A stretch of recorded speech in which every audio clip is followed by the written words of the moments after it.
할렐루야. 하나님은 우리와 어떤 관계를 맺고 싶어 하실까요? 우리 하나님을 이렇게 부르죠. 창조주 하나님, 또 전능자 하나님, 만군의 주, 이런 등등으로 하나님을 우리가 여러 이름으로 하나님을 부릅니다. 충격적인 사실은 하나님이 이런 존재로 우리 앞에 서 계시기보다는 우리와 친구 되기 원하신다는 사실입니다. 놀라운 일이고 놀라운 사실이고 믿어야 할 사실입니다. 이거 믿지 못하면 우린 그저 종교인, 종교적인 사람 되고 맙니다.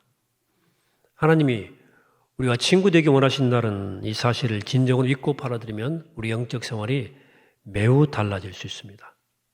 친구란 우리가 아는 것처럼 그냥 상하, 복종 관계가 아닌 대등한 신뢰 관계에서 서로 친밀히 지내는 관계가 친구라고 부르죠. 여러분, 창세기에서 에덴 동산에서 보면 하나님과 인간의 관계가 근본적으로 어떤 것인지를 잘 보여주고 있습니다. 하나님이 창조하신 최초의 인간, 아담과 하와는 에덴에서 하나님과 믿을 수 없을 정도로 가깝고 친밀한 관계를 누렸습니다. 에덴은 바로 그런 곳이었습니다. 하나님과 친밀한 곳. 그곳은 사람과 하나님 사이의 관계를 규정짓는 어떤 법이나 규범이 아무것도 없었습니다. 오직 하나님과의 친밀한 사귐만 존재할 뿐이었습니다. 아담과 하와는 하나님 안에서 매우 즐거워했고 하나님도 그들 안에서 그들을 행복해 하셨습니다. 그런데 이 행복이 죄로 인해서 깨어져 버리고 말았습니다. 인간은 죄를 짓고 하나님께로부터 도망치려고 했고 하나님께 정직하지 않았고 뭔가를 자꾸 숨기려 들었습니다. 하나님과 친밀한 관계가 깨진 거죠. 하나님과의 진정한 사귐이 더 이상 가능치 않게 되었습니다. 이후 인류는 하나님과의 관계에서 심각한 어려움을 갖게 되었습니다. 구약성서에 보시면 하나님과 관계가 친구로 불렸던 사람들, 소수의 사람들이 등장합니다. 아브라함과 모세예요. 친구로 대하셨습니다. 다윗도 그 반열에 올랐던 사람이라고 볼 수 있겠습니다. 그런데 이런 소수의 사람들을 제외한 구약시대 대부분의 사람들은 하나님과의 관계에 심각한 문제를 안고 살았습니다. 이것이 이 수천 년 동안 이어져 왔어요. 그러다 때가 차고 예수님이 이 땅에 오셨습니다. 그리고 예수님으로 인해서 하나님과 인간 사이에 친밀한 사귐을 다시 가질 수 있는 새로운 가능성이 열리게 됩니다. 여러분, 그러므로 예수 믿는다는 것은 예수님께서 열어주신 이 새로운 가능성, 다시 말해 하나님과 다시 친밀한 관계로 들어갈 수 있는 길이 열렸다 하는 말이고 그것을 믿고 그 관계에 들어간다는 말입니다. 예수 믿는 것은 다른 것이 아니에요. 그러니까 예수님께서 열어주신 그 새로운 가능성, 다시 말해 나와 하나님이 친밀한 관계, 친밀한 사귐 안으로 들어가는 것, 이게 예수 믿는 것의 본질이에요. 그냥 단순히 나 예수 믿습니다 이렇게 말하면서 예배 드리는 것만으로 부족하다 그 말입니다. 예수를 믿는다는 것, 주님이 내 안에, 내가 주님 안에 거하면서 나와 주님이 친밀한 관계에 돌입하고 들어가는 거예요. 이것을 분명히 하시기 위해서 주님께서 오늘 본문에서 이렇게 말씀하십니다. 제자들에게 15절이죠. 이제부터는 너희를 종이라 하지 아니하리니 종은 주인이 하는 것을 알지 못함이라. 너희를 친구라 하였노니 라고 말합니다. 이제부터는 종이 아니고 친구라고 부르겠다. 아니 불렀다. 완료형이에요. 여러분, 우리가 주님 앞에서 형식적이 되거나 지나치게 종교적이 되거나 리추얼한 의식적 관계에 붙들려서만 예수를 믿으려 할 때 이 말씀을 꼭 기억하셔야 돼요. 내가 너희를 더 이상 종이라 부르지 않겠다. 친구라 불렀다. 완료형 불렀다는 거예요. 근데 여기 친구란 말은 필루스란 말의 헬라어 의미는 그냥 가볍게 알고 지내는 지인 정도가 아니고 굉장히 깊고 친밀한, 인격적으로 매우 신뢰할 만한 아주 가까운 친구를 뜻하는 말입니다. 이렇게 주님은 우리와의 깊고 긴밀한 친구가 되길 원하시는데 우린 자꾸 상급자와 하급자의 관계, 주인과 종의 관계로 돌아가려고 해요. 하나님은 관계를 회복하시기 원하시는데 친구로, 우리는 자꾸 깨어져 버린 옛 관계로 돌아가기를, 유지하기를 더 원한다. 하나님과의 거리 두는 게 편한 거죠. 호세아 선자는 우리의 관계를 회복하기 원하시는 하나님의 이 마음을 이렇게 설명해 줍니다. 오늘 본문이에요. 나는 인애를 원하고 제사를 원하지 아니하며 번제보다 하나님을 아는 것을 원하노라. 여기 인애는 변치 않는 사랑, 헤세드를 말합니다. 그러므로 하나님의 진정으로 원하시는 것은 형식적인 제사는 예배가 아니라 하나님을 깊이 알고 하나님을 진실로 사랑하는 것이라고 선포하는 거예요. 또 이것이 바로 우리가 예수 믿는 이유이고 궁극적인 목적이고 이것이 우리가 교회에 와서 예배드리는 궁극적 이유이다. 그래서 오늘은 여러분 우리가 이렇게 하나님과의 관계를 회복하고 또 그분과 친밀한 사귐을 가질 수 있는 그 문제에 대해 말씀을 나누려고 합니다. 하나님과 진실한 사귐이 예수 믿는 일의 본질이고 핵심이라면 우리가 어떻게 이 일을 구체적으로 할 수 있을지 오늘 은혜를 나누려고 합니다. 자, 하나님과의 관계를 회복하고 하나님과 친밀해지려면 구체적으로 어떻게 해야 되느냐? 그렇죠. 첫째는 삶의 속도를 늦추셔야 됩니다. 너무 빨라요. 지나치게 빠르고 소란스럽고 분주합니다.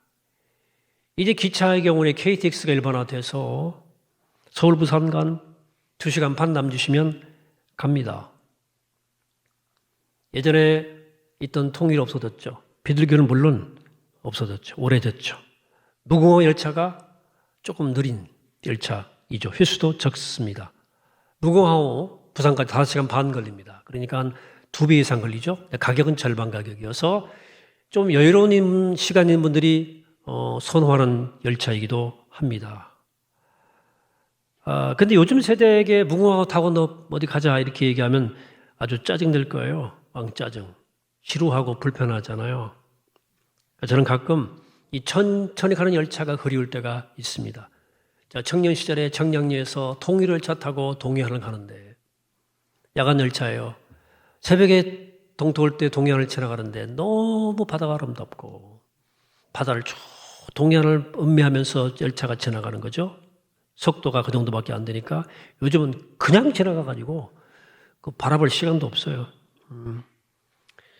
비둘기호의 추억이 있는데요. 이 비둘기호 기차는 기차가 이렇게 출발 막 하면 늦어가지고 기차가 막 떠나는 거예요.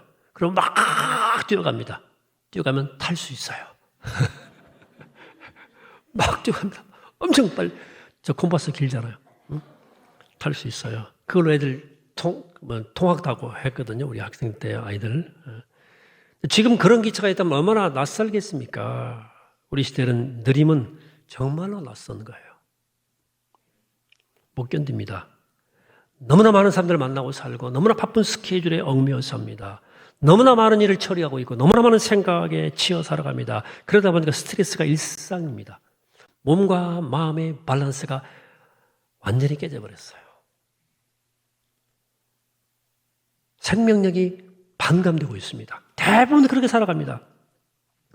이런 삶의 구조 속에서 바쁘지 않을 것 같은 사람도 여유가 없어요. 여유가 있을 만한데 또 그 사람도 초조해요. 직장을 다닐 때는 직장 일로 막 그렇게 바빴는데 퇴직하고서도 보니까 바쁜 거야.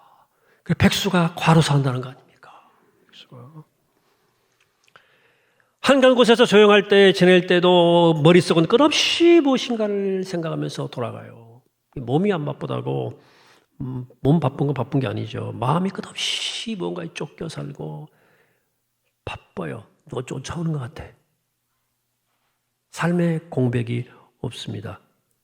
스트레스가 가중되는 거죠. 그래서 이걸 풀려고 여행도 가고 무슨 맛있는 거 먹기도 하고 친구랑 수다 떨기도 하고 TV도 보고 드라마도 보고 하지 않습니까? 영화도 보고 홀로 조용히 보낸 시간은 외로운 삶이라 하는 것이다.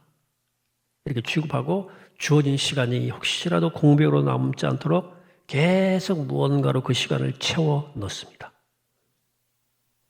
이게 습관이 되어버렸습니다. 여러분 사실 스트레스라고 하는 것은 내면의 평화가 밸런스가 깨지는 건데요. 사람들은 스트레스를 푼다고 잠깐의 임시 처방책, 현실을 잠깐 잊어버리게 해주는 임시 해결책만 선호합니다. 여러분, 그러나 그런 것으로 내면의 평화가 회복되지 않아요.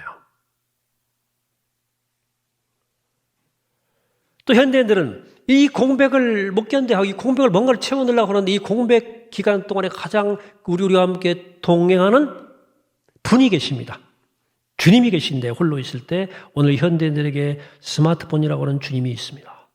늘 이 주님과 함께 동행해 살아갑니다. 눈 뜨면 제일 먼저 이 주님을 찾고 잠자리에 들기 직전에도 이 주님을 뵙니다. 뵈고 뵈면서 자고 혹시 멀어지실까 봐 머리맡에 주님을 두고 다음날 아침에 주님이 깨우실 때 일어납니다. 누군가를 기다릴 때, 마트에서 계산할 때, 뭔가를 일을 처리할 때 주님 모시고 심지어 운전 중에도 잠깐의 시간만이라도 주어지면 주님 얼굴을 뵙고 교제하고 그리고 운전을 합니다. 바쁠 때나 한가할 때나 위급할 때나 도움이 필요할 때 우리는 언제나 이 주님을 찾습니다. 심지어 때로 홀로 남겨 있을 때조차 우리는 이 주님과 깊은 교제를 나눕니다. 여러분, 주님과 동행하는 법을 배우려면 정확히 우리가 스마트폰과 동행하는 대로 하시면 딱 정답입니다. 물론 젊은 세대에게 해당하는 말일 수도 있겠습니다만 요즘 나이 드신 분들은 이보다는 덜 하겠죠. 그러나 이미 현대인들은 나이를 불문하고 동생을 불문하고 스마트폰에 거의 중독되어 있습니다. 지금 제 얘기하는 거예요. 제 삶의 한 부분을 제가 반응해 말씀을 드린 거예요. 가만히 생각해 보니까 이 스마트폰과 동행하는 것처럼 주님과 동행하면 굉장히 영적인 삶이 될 것 같아요. 주님 모시는 것처럼 우리 모시잖아요. 우리 삶에 여백이 없어요.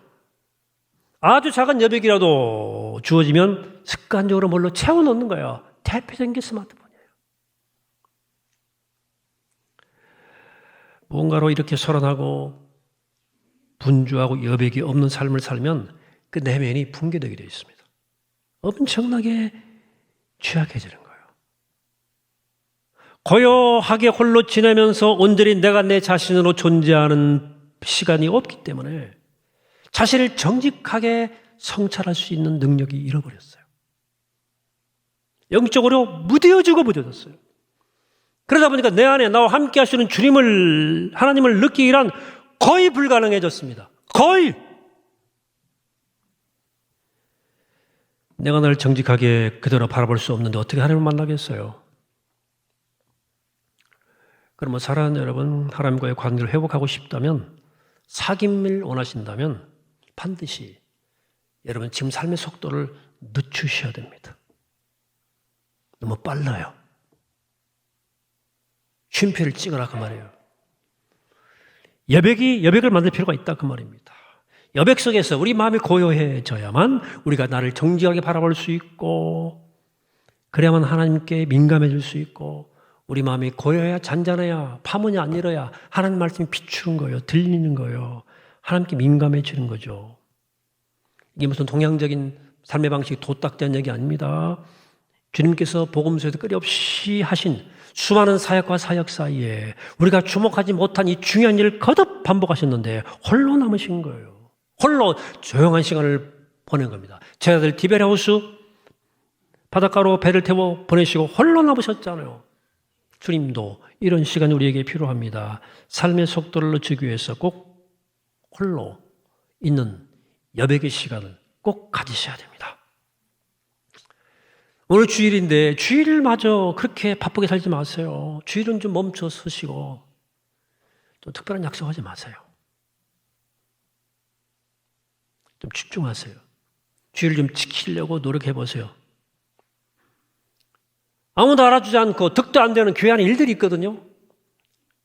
주차 이런 것도 섬김, 봉사, 선교 이런 일에 좀 참여해 보시고 우리 교회 지금 프로그램 별로 많지 않습니다.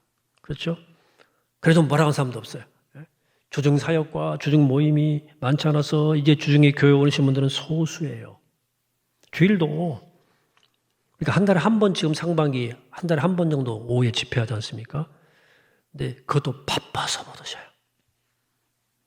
바쁜 거야. 여러분 성경 공부든 무슨 독서 모임이든 세상적 기준으로 볼 때 별 유익이 없어 보이는 거여서 그럴 수도 있겠지만 여러분 좀 참여하세요. 여러분 속도가 너무 빠릅니다. 주일이 너무 아파요. 그래서 좀 멈춰서서 주님과 사귀는 방법을 좀 배우세요. 훈련하세요. 그 다음에 하나님과 사귀기 위해서는 하나님을 알고자 힘써야 됩니다. 우리가 하나님을 믿는다고 말하지만 하나님에 대해서는 사실 잘 알지 못하는 것 같아요. 여러분 잘 알지 못하면서 뭘 믿어요? 얼마나 모순된 얘기입니까? 모르고 믿는 거 아니에요. 우리가 하나님을 믿는다 하면서도 하나님에 대해서 너무 모른다는 것도 문제입니다만 잘 알지 못함에도 불구하고 하나님에 대해서 알고자 하는 열정이 없다는 거예요. 이게 더 큰 문제예요. 알고 싶지 않은 거예요. 우리는 송중기와 송혜교가 결혼했다, 이혼했다 알고 있습니다. 저도 아니고 여러분도 아실 거예요. 모르는 분 계신가? 송중기, 송혜교 결혼했다, 이혼했죠. 송중기는 얼마 전에 또 결혼했죠. 영국 여자 KT하고 결혼했다고 그래요. 서세원 씨 지난주 중에 돌아가셨어요. 우린 연예인들에 대해서 비교적 소상히 소식을 알고 살아갑니다. 요즘 잘 나가는 드라마에 대해서 프리미어리그의 손흥민의 소식에 대해서 너무 잘 압니다. 100골 넣었다. 이강인이 스페인에서 활동하는데 어디로 갈까? 저도 궁금해요. 어느 백화점이 세일을 지금 하고 있는지, 요즘에 가방이나 예쁜 옷의 트렌드는 대세는 어느 쪽인지 알고 있습니다. 그리고 주식 시세, 환율, 부동산 동향, 은행 금리에 대해서 알고 싶어하고 알려고 노력을 해요. 하나님에 대해서는 그렇게 잘 알지 못할 뿐만 아니라 별로 알려고 하지 않는 것 같다. 것입니다. 여러분, 바울은 말합니다. 예수 그리스도를 아는 지식이 가장 고상하므로 나는 그 밖에 모든 것을 쓰레기로 여겼다. 그렇게 말하거든요. 우리와는 정반대인 것 같습니다. 우린 바울이 오물로 쓰레기로 여기는 것들에 대해서 너무 관심이 많고, 그러나 바울은 우리가 별로 관심이 없는 주님을 아는 지식에 대해서 많은 관심을 갖고 있었고 그 지식이 가장 고귀한 지식이라고 고백합니다. 다른 건 쓰레기라는 거예요. 여러분 궁금하지 않습니까? 도대체 왜 어떻게 해서 바울은 그렇게 생각하게 되었을까? 무엇이 바울로 하여금 주님을 아는 지식이 그토록 고귀하다는 것을 깨닫게 만들었을까? 그것을 알기 위해서라도 우리가 주님을 좀 더 알아갔으면 좋겠습니다. 자, 여러분, 그럼 하나님을 알기 위해서, 주를 알기 위해서 어떤 노력을 해야 될까? 노력해야 할 거 아닙니까? 여러분, 만약 누군가를 보고 저 사람 참 괜찮은 사람 같다. 그래, 저 사람과 친구 좀 친구 돼야 되겠다. 그럼 어떻게 하셔야 됩니까? 시간을 투자해야 됩니다. 만나야 돼요. 차도 마시고 같이 밥도 먹고 얘기를 나눠야 됩니다. 나를 노출해야 됩니다. 난 어떻게 자랐고 난 이런 사람이라는 것을 얘기하고 또 그 사람은 뭘 원하는지 그 사람은 뭘 좋아하는지 묻고 알아가야 됩니다. 그러면 자연스럽게 친구가 됩니다. 주님과 사귐도 똑같아요. 원리가. 이렇게 해야 돼요. 시간을 투자해야 됩니다. 만나서 이야기하고 그분의 얘기를 듣고 나누고 꾸준히 만나야 됩니다. 1년에 한 번쯤 만나면 친구 될 수 있을까요? 안 되겠죠. 할 수 있는 대로 자주 만나야 됩니다. 그래서 남들에게 털어놓지 못하는 고민을 나눌 때 남한테 하지 못하는 얘기를 그분께 하는 거 아니에요? 그럼 친구가 되는 거죠. 속상할 때 내가 찾아가서 하소연할 상대 있지 않습니까? 그런 대상이 돼야 그 친구 아니에요? 진짜 친구? 내 속에는 진실과 아픔 이런 것들을 감추는 관계는 친구 관계가 아니에요. 내가 바쁘다고 여유 없다고 그래서 그래도 일부러 시간을 내서라도 전화를 걸고 함께 시간을 보낼 때 그와 친구가 되는 것입니다. 여러분 바쁘다고 주님 못 만나고 살면 친구 될 수 있겠습니까? 친밀할 수는 없어요. 여러분 하나님과 친밀한 사귐을 갖고 친구 되기 위해서는 시간을 내셔야 합니다. 주님과 만나는 시간, 주님을 찾아가는 시간, 주님을 알아가는 시간이 꼭 필요해요. 남들에게 털어놓지 못하는 고민도 좀 털어놓고 이야기하는 시간 일부러라도 내셔야 됩니다. 그냥 그렇게 시간만 내어도 여러분들의 마음과 우리의 정서와 생각이 주님과 아주 친밀해져 갑니다. 시간을 좀씩 더 내가면 점점 더 하나님에 대해 깊이 알아가는 겁니다. 하나님 이런 것은 기뻐하시고 이런 것은 안 기뻐하시는구나. 알아져요. 하나님과의 관계가 점점 깊어져 가는 겁니다. 사랑하는 여러분, 그러므로 주님과 시간을 갖기 위해서 반드시 시간을 좀 떼어내십시오. 하루의 시간 속에서 할 일 많고 바쁘시죠. 바쁘지만 나와 가장 친구 되기 원하시는 주님, 그 주님을 위해서 그 만남을 위해 시간을 내시라니까요. 기도하는 시간 좀 내세요.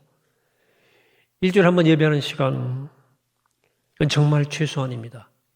at least예요. 영어로 말하면 꼭 지켜야 할 최소한의 일주일에 한 번 형제 자매들 만나고 함께 예배하는 시간, 아무리 바쁘셔도 지키십시오. 오늘도 가정 예배 드릴 수 있죠. 어디서 예배 다 드리시는 분들 다 있어요. 유튜브로도. 이제 웬만하면 함께 나와서 만나고 예배했으면 좋겠어요.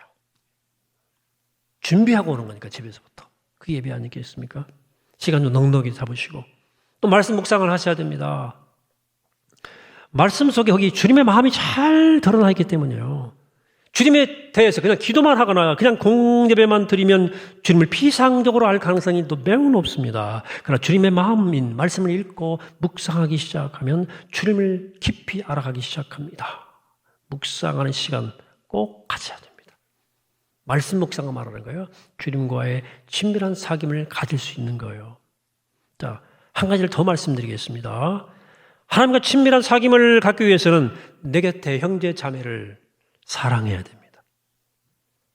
하나님을 알고 하나님을 사귐을 갖는데 가장 큰 장애물은 하나님이 보이지 않는 대상이라는 데 있어요.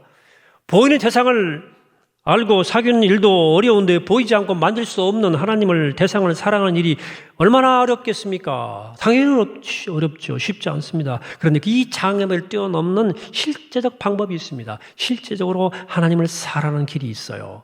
내 곁에 형제 자매를 사랑하는 겁니다. 자, 형제 자매를 사랑한다는 것, 이거 뭐 그냥 멋있게 한 말은 아니고요. 하나님 말씀이에요. 이런 말씀은 문자 그대로 믿으셔야 됩니다. 사람들이 문자 그대로 믿으면 좀 곤란한 것들은 그렇게 해석하고 믿으면서도 정말 문자 그대로 받아들여야 되는 것은 그대로 안 믿으려는 경향이 우리에게 있어요. 요한 1서 4장 7절의 말씀이에요. 사랑하는 자들아, 우리가 서로 사랑하자. 사랑은 하나님께 속한 것이니 사랑하는 자마다 하나님으로부터 나서 하나님을 알고 사랑하지 아니하는 자는 하나님을 알지 못하나니 이런 하나님은 사랑이심이라. 주의 말씀입니다. 하나님을 알고 싶냐? 사랑하라는 거예요. 사람을 이웃을 사랑하라는 거예요. 그런데 성경에는 이 세상에 대해서는 세상도 사랑해야 되나? 어째야 돼요? 상반에 두 가지 말씀을 하시는데 요한복음 3장 16절에서는 하나님이 세상을 이처럼 사랑하사 이렇게 지극히 사랑했다는 말합니다. 이처럼이라 말은 이 아들 예수의 십자가에 못 박을 정도로 이처럼 사랑했다는 그런 표현입니다. 그렇게 사랑했다는 거예요. 그만큼. 근데 야고보 4장 4절에 보시면 또 이런 말씀이 있어요. 그런즉 누구든지 세상과 버치되고자 하는 자는 스스로 하나님과 원수되는 것이니라. 세상과 가까이 지내면 하나님과 등지는 일이래요. 왜 성경은 세상을 이렇게 서로 모순되게 말하고 있는 것입니까? 사실은 이 둘이 강조하는 세상의 의미가 다르기 때문입니다. 요한 사도가 말하는 세상은 우리가 살아가는 이 세계, 지구촌 공동체, 그리고 이 세상의 모든 사람들 뜻하는 거예요. 야고보 사도가 말하는 세상은 그 세상의 가치 체계를 말하는 겁니다. 다시 말해서 요한은 이 세계와 사람을 사랑하신 하나님을 소개하고 있고, 야고보는 세상의 가치관, 예컨대 물질주의, 성공주의, 탐욕과 욕망 같은 이 세상의 가치를 미워하시는 하나님을 소개하고 있는 거예요. 하나님은 다시 말해서 사람을 사랑하시고 세속적 가치를 미워하시는 분이에요. 근데 우리는 이것을 정확히 반대로 하고 있습니다. 사람은 미워하고, 사람은 좀 부담스러워하고 세상 가치를 사랑하는 거예요. 이것이 우리가 하나님과 사귐을 갖는데 가장 어려움을 겪는 이유입니다. 성경이 말하는 하나님은 사람을 사랑하고 이 지구촌을 사랑하시고 그리고 세속적 가치를 미워하시는 분이거든요. 근데 우리가 반대로 이 세상 가치를 사랑하고 사람들은 부담스러워하고 미워하는 일에 열심인데 어떻게 하나님과 사귐이 가능하겠습니까? 불가능합니다. 하나님이 사랑하는 걸 우리도 사랑해야 사귐이 가능하는 거예요. 하나님이 미워하시니까 나도 미워해야 그래야 하나님과 사귐이 깊은 관계가 맺을 수 있지 않겠습니까? 그러므로 우리 인생을 사는 동안 우리는 하나님께서 내게 만나게 해주신 사람들을 진정으로 사랑할 수 있도록 최선을 다하셔야 됩니다.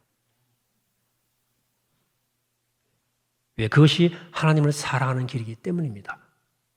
또 우리가 세상이 그럴듯하게 자꾸 주장하고 요구하는 먹음직하고 보암직도 하고 한 세상의 방식과 세상의 철학과 가치관을 미워할 수 있어야 됩니다.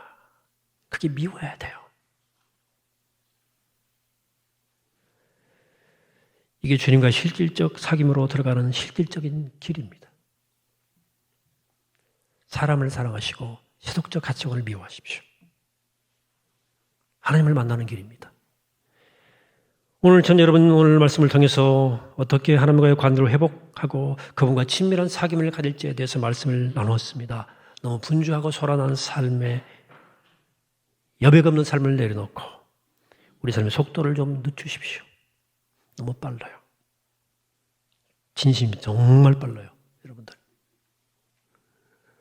그리고 하나님을 더 잘 알기 위해서 좀 노력하세요. 알아봤자 아무 쓸모없는 그런 관심 좀 끊고 덜 갖고 우리가 정말 알아야만 되고 알지 않으면 안 되는 하나님을 알아가는 일에 좀 더 열심을 내고 좀 시간을 좀 투자하세요. 또 하나님께서 내 인생 살아가는 동안 동행으로 붙여주신 주변의 형제 자매들을 하나님이 사랑하는 것처럼 여러분 최선을 다해 사랑하십시오. 이 하나님을 알고 하나님을 사랑하며 하나님과의 사귐으로 나아가는 길인 줄 믿습니다. 이 길을 향해서 최선을 다해 가시는 여러분들을 주의 사랑으로 축복합니다. 끝으로 오늘 본문 함께 호세아 선지 말씀 다시 한번 묵상하고 읽고 함께 합독하고 말씀을 마무리 짓겠습니다. 함께 합독합니다. 시작. 나는 인애를 원하고 제사를 원하지 아니하며 번제보다 하나님을 아는 것을 원하노라. 아멘. 기도합시다. 하나님, 우리의 친구로 오신 그리스도를 모시고 부활한 주님과 함께 사는 우리에게 주께서 원하시는 것은 형식적인 번제나 희생제사가 아니라 하나님을 사랑하는 것이고 나를 아는 것이다. 이렇게 말씀하신 호세아 선지자의 귀한 말씀 우리 마음판에 깊이 새기기 원합니다. 오늘 또한 저희들 결단합니다. 우리의 삶의 속도를 좀 늦추겠습니다. 하나님 아는 일에 좀 더 나서고 더욱더 최선을 다해 노력하겠습니다. 우리 주변의 형제 자매들을 사랑하기 위해서 더 노력하겠습니다. 연약한 우리를 주님 제발 도와주셔서 이 일이 가능하게 하시고 주님과의 깊은 사귐 가운데 들어갈 수 있도록 축복하여 주옵소서. 우리 주 예수 그리스도의 이름으로 간절히 기도하옵나이다. 아멘.